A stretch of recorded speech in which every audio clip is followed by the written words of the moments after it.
जो सरकार निकम्मी है वो सरकार बदलनी है। जो सरकार निकम्मी है वो सरकार बदलनी है। पुलिस बस्तियों में दारू बेचना बंद करो।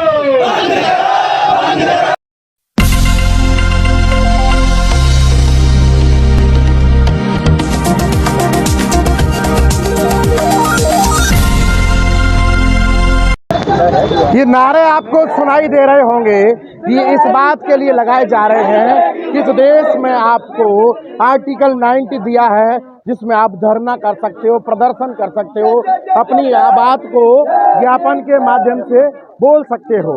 लेकिन ये लोग 1 घंटे से ज़्यादा, चुप हो जाइए यार, थोड़ा सा साइलेंट हो जाइए, 1 घंटे से यहाँ बैठकर इस बरसती बारिश में यहाँ ये आवेदन ज्ञापन देने आए हुए हैं और 1 घंटे से यहाँ इंतजार कर रहे हैं तहसीलदार महोदय का। तहसीलदार महोदय अंदर दफ्तर में हैं और ये भीग रहे हैं ये लोग। ये केवल इस बात की आवाज़ उठाने के लिए यहाँ आए हुए हैं कि जो दलित बस्तियों में शराब बेची जा रही है वो बैन की जाए। लेकिन अब इनके ज्ञापन को भी कोई नहीं लेने आ रहा है, तो आप समझ सकते हैं कि शिवराज सरकार में आर्टिकल 19 की किस तरह धज्जियाँ उड़ा रही हैं। संविधान में आर्टिकल 90 इस वजह से दिया है कि ताकि हम अपनी बात को ज्ञापन के माध्यम से, रोड शो के माध्यम से, मंच के माध्यम से प्रशासन तक पहुंचाएं और प्रशासन ये बात सरकार तक पहुंचाए। लेकिन भाजपा सरकार में आर्टिकल 90 का संविधान कोई मायने रखता है। इस बात का जिक्र मैं पहले भी कर चुका हूं कि जिन्होंने हिटलर को नहीं पढ़ा है वो पढ़ लीजिए, क्योंकि अब हिटलर की औलाद हैं इस देश के संविधान को तार तार कर रही है। हिटलर की औलाद हैं इस देश में संविधान होने और न होने का कोई वजूद नहीं बता रही है। ये लोग जैसे यहाँ है कि आखिर इन लोगों को यहाँ न्याय मिल जाए। जानते हैं यहाँ आजाद समाज पार्टी के प्रदेश महासचिव हैं जी, बताएं सर, ज्ञापन में क्या क्या मांगे रही और आप कितनी देर से यहाँ पर नारे? सर, हम यहाँ लगभग 2 घंटे से तहसील कार्यालय कैलारस पर खड़े हुए हैं। हमारे यहाँ कैलारस के जो नेता हैं, हमारे जो यहाँ के लोकल के नेता हैं, उनके द्वारा शराबबंदी को लेकर आज ये आंदोलन रखा गया था।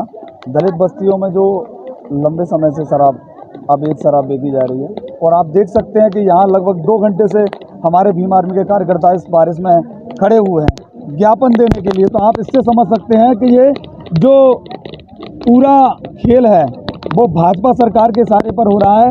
और यहाँ के विधायक का तो स्टेटमेंट आता है कि शराब तो मेरी ही है, मैं कैसे बंद करवाऊँ। तो ऐसे विधायक को और ऐसी सरकार को आज़ाद समाज पार्टी और भीम आर्मी आने वाले समय में इस जोरा से इन्हें मध्य प्रदेश को उखाड़ फेंकने का काम करेगी।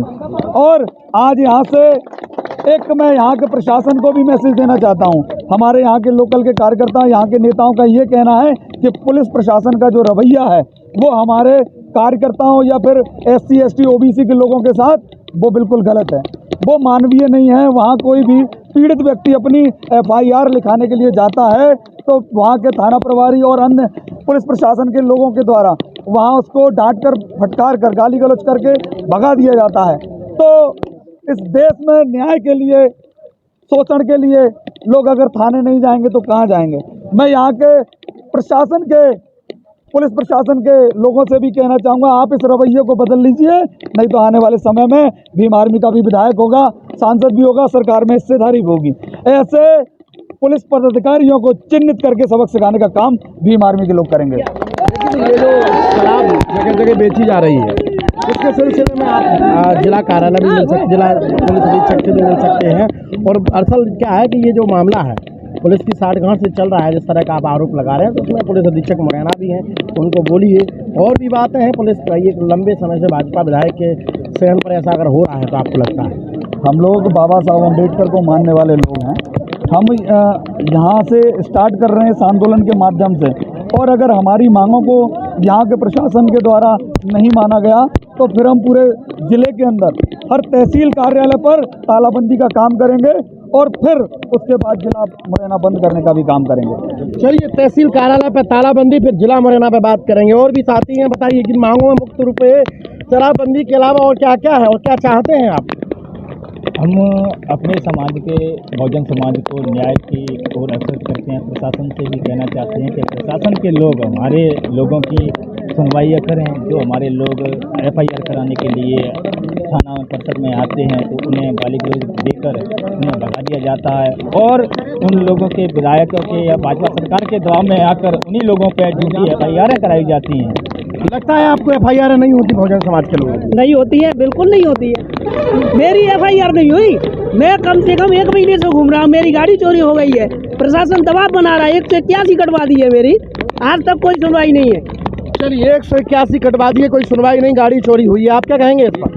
प्रशासन हमारी बातों को सुनने में आनाकानी करता है। हम बहुत प्रयास कर रहे हैं और आपको पता है, आपके माध्यम से सब लोगों को बता भी रहे हैं और रोडों पे बैठ के बहुत सी चीज़ें कर रहे हैं, लेकिन कोई प्रशासन के कानों में जूं तक नहीं देख पा रही। सरकार बहुत सारी योजनाएं चला रही है लोगों के भलों के लिए, दलित आदिवासी के भले की बात कर रही है, आपको लग रहा है उन पर भी उत्पीड़न हो रहा है? दलित आदिवासियों के नाम से जो योजनाएं चलाई जा रही हैं शासन द्वारा, वो ऊपर से बीच में आके दम तोड़ देती है, नीचे तक पहुंच ही नहीं पा रही है, केवल नाम उनका हो रहा है। चलिए आपकी क्या समस्या क्या है? देखिए, आम जनता है और जनता टैक्स देती है, टैक्स का पैसा सरकार में जाता है, जिनसे इनका पेट भरता है। 1 घंटा हो गया है, हमें ओले पड़ रहे हैं, मिट्टी गिर रही है, 2 घंटे से यहाँ बैठे हुए हैं, और वो AC में बैठा हुआ है तहसीलदार साहब, क्यों नहीं ले रहे हमारा आवेदन? तो 2 घंटे में आए हैं वो, बिल्कुल हमारा आवेदन लेने में इस तरह देरी की जाती है। सरकारें बदल जाएंगी, ध्यान रखना इस बात का, हमारी सरकार आएगी तो तुम्हारी भी नींद हराम कर देंगे हम। चलिए सरकारें बदल जाएंगी, आपकी भी नींद हराम होगी। और भी मामलों को लेकर आप इसी तरह की खबरों के लिए बने रहिए हमारे साथ। कैमरा पर्सन प्रताप के साथ, ब्यूरो रिपोर्ट, लोकनायक न्यूज़, मध्य प्रदेश।